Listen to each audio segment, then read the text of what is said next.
All right. Hello and welcome. Hello and welcome. Welcome to another episode of the Empowered Immigrant Live. I'm so happy, so grateful to be with you here today. My name is Otis Landerholm. I am the founding attorney here at Landerholm Immigration, A.P.C, where we fight for your American dream. And thank you so much for tuning in today to another episode of the Empowered Immigrant Live. Today, our topic is going to be on what to do, all right? What to do when your citizenship case goes wrong. What to do when there's a problem with your citizenship case, all right? And some of this happens, could be true in other types of cases as well. But today, we're talking about what to do if there's a problem with your citizenship case. So welcome, everyone. Thank you so much for being here. Remember, the Empowered Immigrant Live is here to train, teach, inspire, and empower immigrants to make the most out of immigration law and to make the most out of their lives. Okay? Today our theme is what to do when your citizenship case, your citizenship application goes wrong. All right? And so if you have questions about that, please send them to me. If you have questions about any type of immigration case, please feel free to send it to me. And before we get to it, it's like I always ask, do you want to get a green card? Do you want to apply for citizenship? Do you want to at least see what your options are or see if you're eligible for a visa or green card or some kind of immigration benefit, asylum, cancellation, or removal, whichever it is? Because if so, go for it, all right? At least start the first steps. At least have that consultation, see what your options are, see what you can apply for and whether or not you should apply for it. And I'd love to help you with that. My firm is on a mission to win 10,000 immigration cases in the next 10 years. We would love for your case to be one of them. Okay? Normally, I do this episode first in English and then in Spanish. Unfortunately, I'm not going to have time to do this episode in Spanish here today. My schedule just is tight sometimes. All right? And so, but I'm happy to be here right now in English with each of you. And so if you've got questions, please send them my way. I'd love to answer them as we are talking. Okay? Our news for today, this new Biden Parole in Place program, the Keeping Families Together program, it is still paused. Right now it's paused by the judge in Texas until the 23rd of September. After the 23rd, we'll know more whether that pause will continue throughout the rest of the litigation or whether something else will happen. Some other news, the election is coming in November on Tuesday of this week. Harris versus Trump, the debate happened Tuesday evening. Did you watch it? What did you think? All right. I thought Kamala did great. Personally, I thought she did way better than Trump did. And now we're going to see what happens, all right, between now and November. And if these things matter to you, and if it matters to you what happens, and if it matters to you how this would affect immigration, it's like keep coming to our live sessions. Keep tuning in to our channel. We are always updating and uploading additional videos, etc. to our channel. Please subscribe. Give us a thumbs up. Give us a heart. Give us whatever. Interact with us and keep coming back, because as things happen, which things are going to be happening, we want you to stay informed. All right? And so thank you for tuning in. I really appreciate it. So now for our topic, what to do when citizenship goes wrong. All right? I've had clients, right? I've had clients who have had challenges in the past, criminal records, records of fraud, other things, right?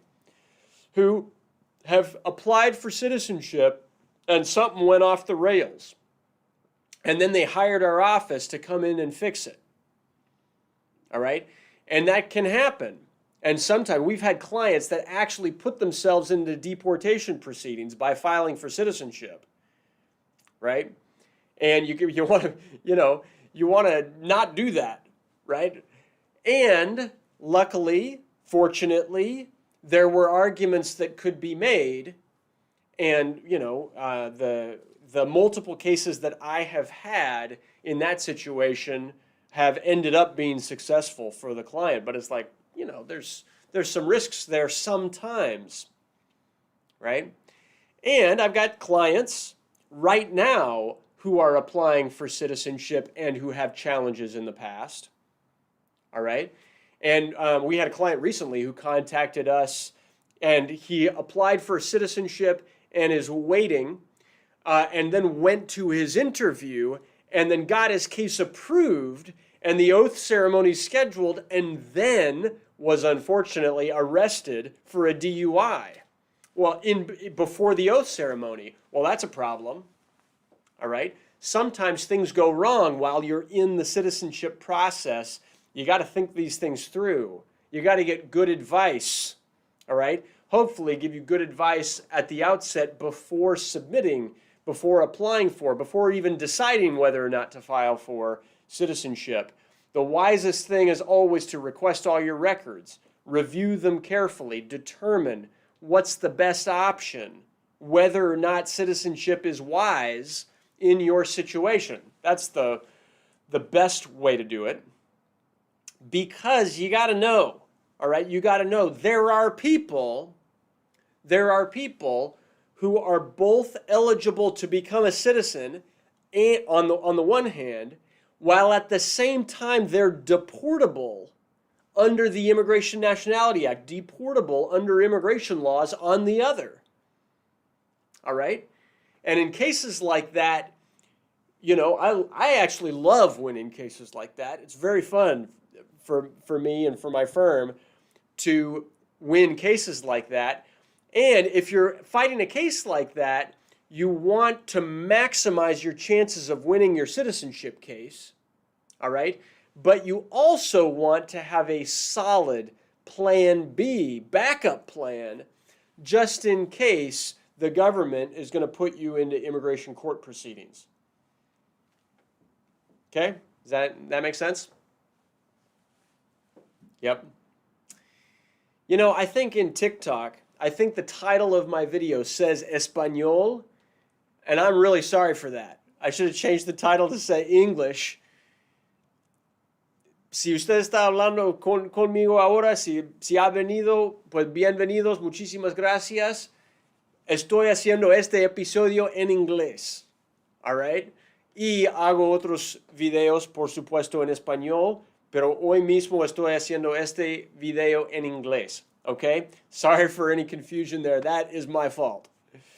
All right, so we're talking about citizenship cases. We're talking about citizenship cases with problems and what to do when you have a problem with your citizenship case. All right, so even when a person is both eligible for citizenship and deportable, it is still possible to win that case, all right? And in my opinion, cases like that are actually better under the current administration because politics matters in cases like that, right? It matters whether or not your deportability ground causes you to be an enforcement priority for the government. There's a lot of things that go into that, okay? And so our office has won cases with those types of tough complications in the past. They are possible to win, and you always want to think carefully about your plan B. If immigration puts you into court, could you apply for cancellation of removal? Could you apply for asylum? Could you apply for a U visa? Or, right now we have a case who I was recently meeting with where the plan B is he would have to readjust status with through his wife with a waiver, and he can do that in immigration court if we need to. Okay? So, that, so what to do in cases like that? Like, what do you really do? All right? Because citizenship can be risky. All right? We've had clients hire us after it was too late and they've already put themselves into deportation proceedings. We have one in that context. The biggest risk is when you don't think it through. The biggest risk is where there isn't a good plan B available in court.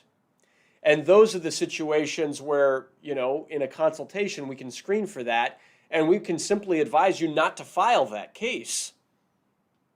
But regardless, you want the advice. It's like start with the advice. So wherever you're at in your situation, if you're thinking of applying for citizenship, if you're in the citizenship process, have a lawyer help you. Don't panic if something goes wrong. Have a game plan. Come up and create a game plan. Think about what your plan B will be. Have a lawyer help you. Request and review all the records. Preserve all the arguments for appeal if need be. Okay? Hopefully we can fight and win in the naturalization process or appeal that process as much as we can. But if someone's given a notice to appear, have a game plan in place so that you can fight that case in court. Okay? That's what I got today. Thank you for being here. Muchísimas gracias a todas y todos. Gracias. ¿Qué preguntas tienen? What questions do you have? Jesús, I see your question here. Una persona ilegal puede pagar una fianza a una persona en Estados Unidos.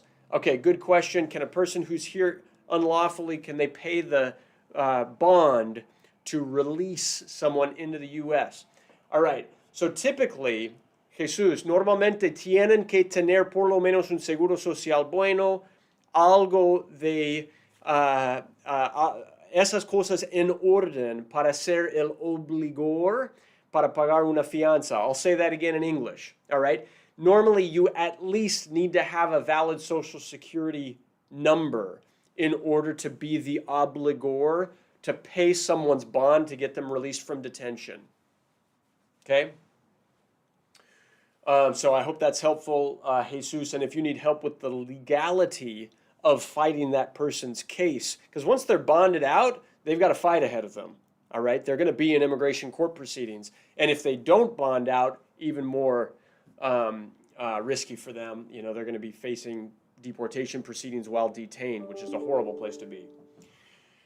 Okay, Pipe Vida de Rancho, USA. Hello, thank you for your question. You say, abogado, ¿usted piensa que haya posibilidades que el permiso de trabajo por PIP por 3 años lo hagan renovable en el futuro?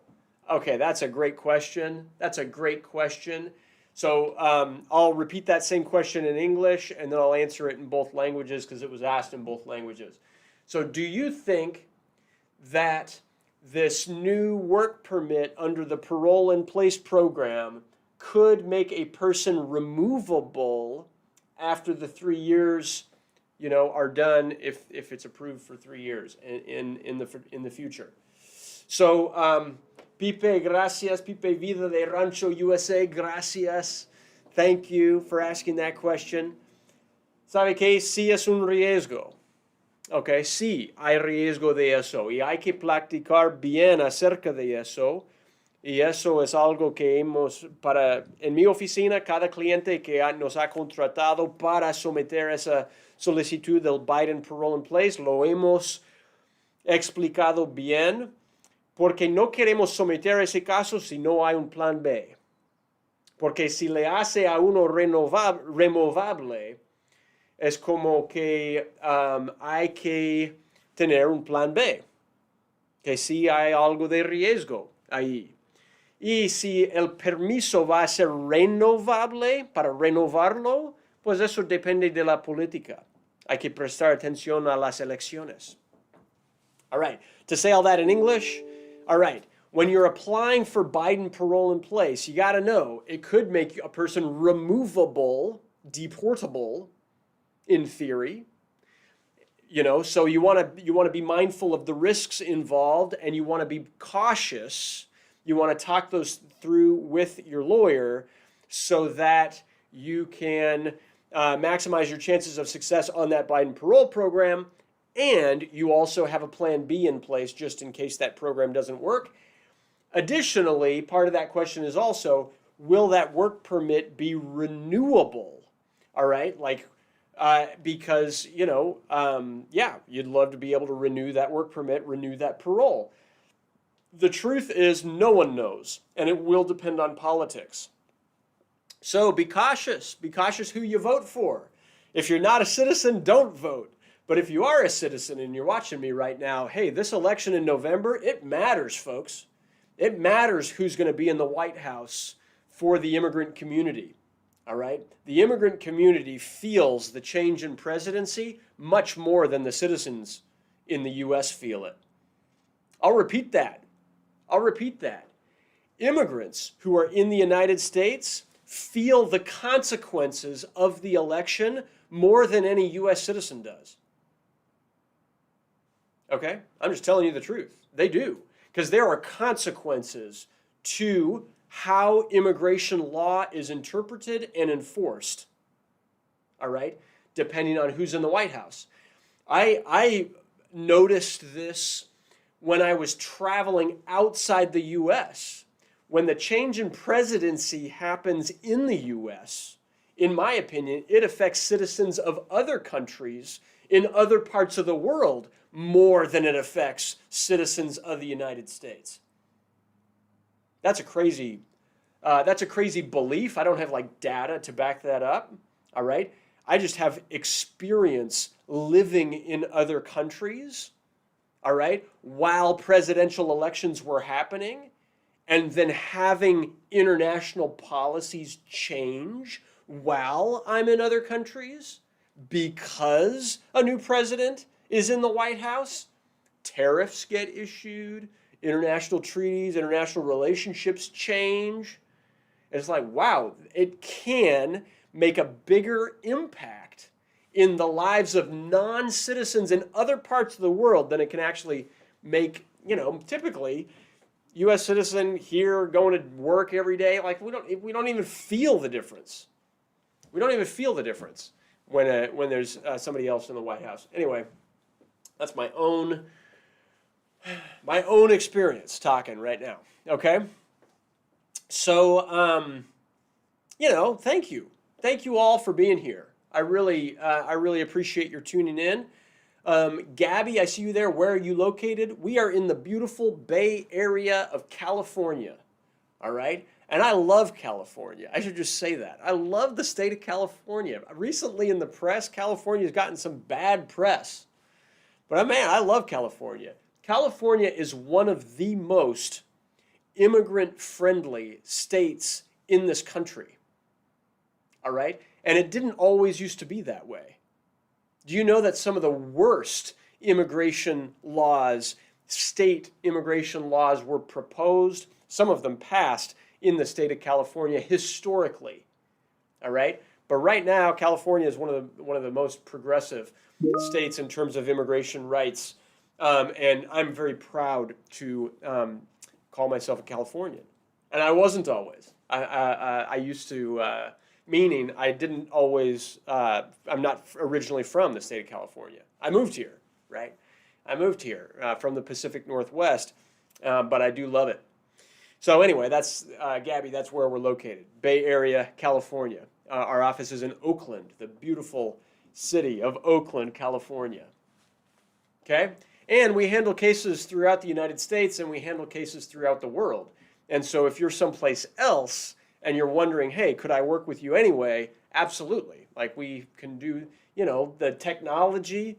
We work through Zoom, we work through phone, we work through email. We can help people all over the country, and we do. Okay? So, Tony SS, I see you there. Se puede llenar la aplicación de PIP personalmente sin un abogado. Pues cada caso de inmigración, uno tiene el derecho de someter una aplicación sin abogado. Pero la pregunta es si es inteligente hacerlo sin abogado. ¿Ya? En mi opinión, en mi experiencia, pues está jugando con fuego. Porque el gobierno no le hace fácil. O sea, parece es una solicitud simple. Pero para mí, 1000 veces mejor hacer cualquier cosa con inmigración con un experto que le va a respaldar si hay un problema en la situación. All right? Eso es mi opinión personal, porque he visto tantos casos cuando habían problemas. Okay? So anyway, that's my answer. The question there, repeating it in English, is can I fill out this new Biden parole in place process by myself without a lawyer? And it's like, look, legally, you can file anything you want by yourself without a lawyer. Absolutely, you have the right to do that. The better question is it wise to do that? And that's where, unfortunately, I've just seen too many cases, right? I've seen too many cases where, abogado, help me. Help me. I filed this on my own and I made a mistake and now I've got to fix it. And sometimes it costs more. It leads to more anxiety and sometimes denials and sometimes worse. All right? It puts the case, somebody's case at jeopardy more when they just, could have avoided it all and done it correctly from the beginning. Okay? So those are my 2 cents about that. All right. So, okay, I see right here, Damaris, thank you. On TikTok here, you're saying, if you haven't already discussed the current changes with the PIP lawsuit, will you please? All right, well, it's a very quick discussion, right? It's a very quick discussion. There's a stay in place, all right? And that stay has been extended through September 23rd, and that's it. That's the update, all right? And so we'll have additional updates after the 23rd, but right now you're current. If that's what you know, you're current with it, all right? They're supposed to have a hearing on the 18th. Hasn't happened yet, so we don't know the outcome of that yet. We won't even know the outcome of that, really, on the 18th. We'll know by the 23rd, okay? And that's where the judge will make a decision as to whether or not they're going to extend the stay that's in place or whether or not they'll allow the government to start adjudicating those cases again. All right. Alexis, I see your question here. Any updates on DACA? So there is a program that has been updated, that has been announced and is happening that allows for DACA folks, DACA recipients, an easier pathway to get non-immigrant visas, H-1Bs, etc. My office does not do H-1Bs, employment-based immigration visas. My office fights for the rights of immigrants who are facing deportation.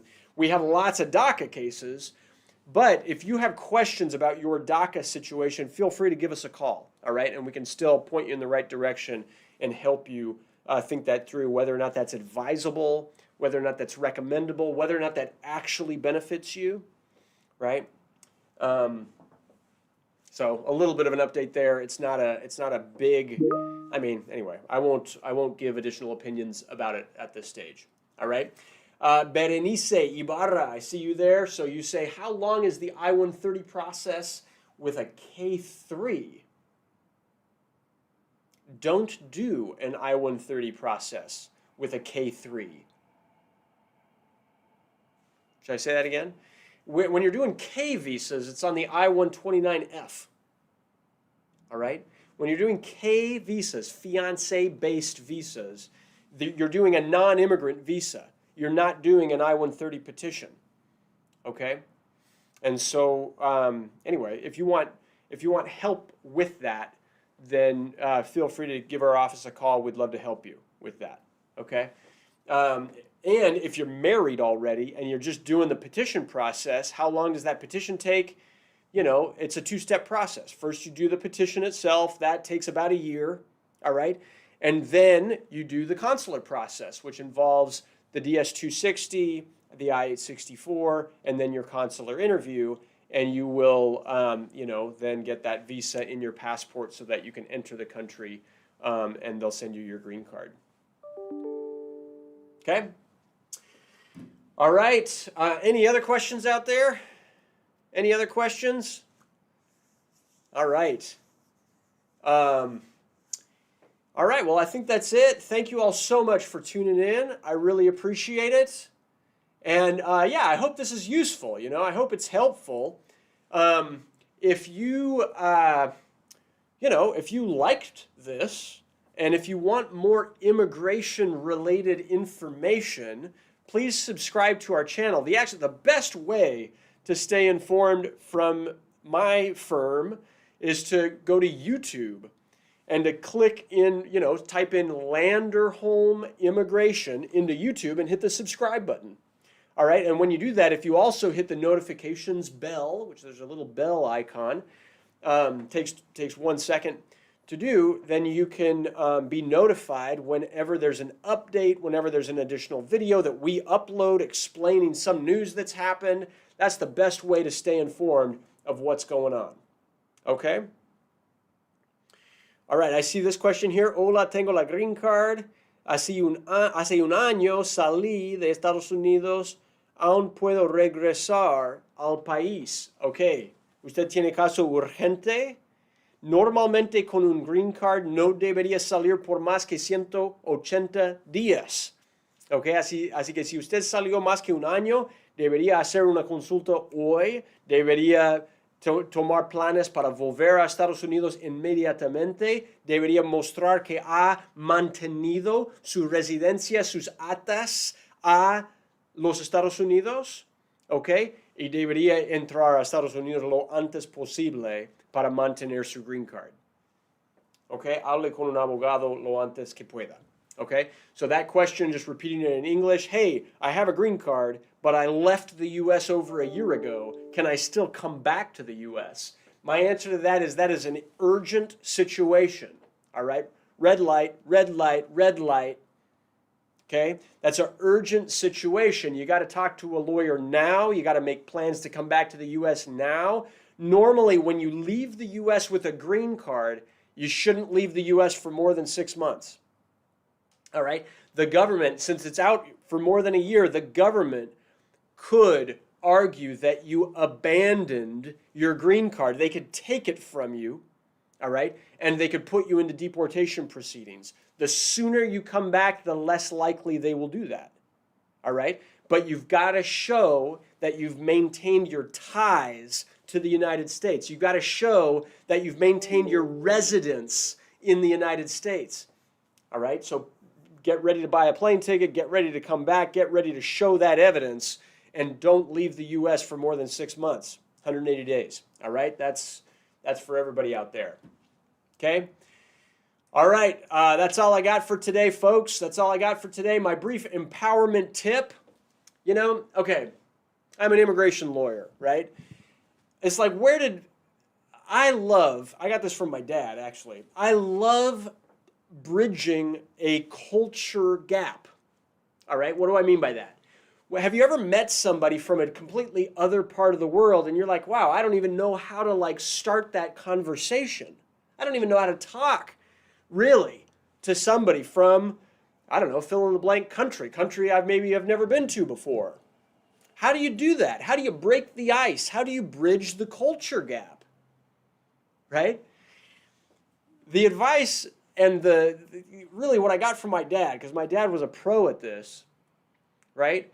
When you want to really be welcoming to a person from somewhere totally different, take these steps, all right? Number 1, smile. Hello, smile. Be positive. 2, look the person in the eye. All right?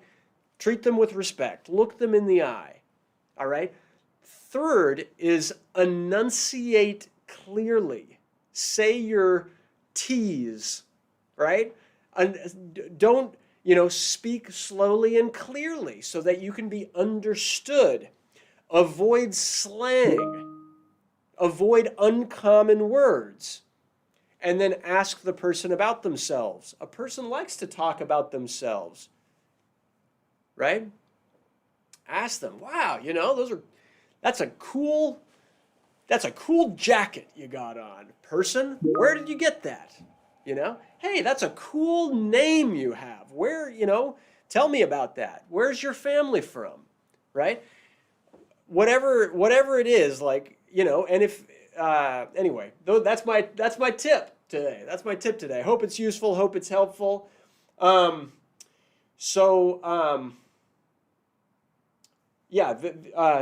Is it Andy? I see your question here. A person with permanent residence, how long can you be outside the U.S.? 180 days. 180 días. All right? That's the answer. 180 días. And if you come back after that, sometimes they'll still let you in. They probably will. All right? But you've got to show you're maintaining your residency. Any permanent resident who wants to be out longer than a year especially, file what we call a re-entry permit. So you can have up to 2 years out. And feel free to have a consultation. We could talk that through. Okay. So anyway, thank you all so much for being here. Thanks to everybody who participated with me here today. All right. Muchísimas gracias a todas y todos. Thank you all so much. I saw somebody else ask me, what other languages do you speak? I also speak some Chinese, believe it or not. I'm not going to do this live session in Chinese right now, but I do speak some Chinese. I speak a little tiny bit of French and a little tiny bit of Japanese, and I studied Russian for 1 year in college. All right? I was a linguistics major, folks. I love languages. I love meeting people from other parts of the world. It's a huge part of why I do immigration law. That's all I got, folks. Thank you all so much for tuning in. I really appreciate each of you. My name's Otis Landerholm. I'm the founding attorney here at Landerholm Immigration, A.P.C, where we fight for your American dream. Make it a great day. Thank you so much, and we'll see you next time on our next episode of the Empowered Immigrant Live. Don't forget to subscribe. Thanks a lot. Take care. Bye-bye.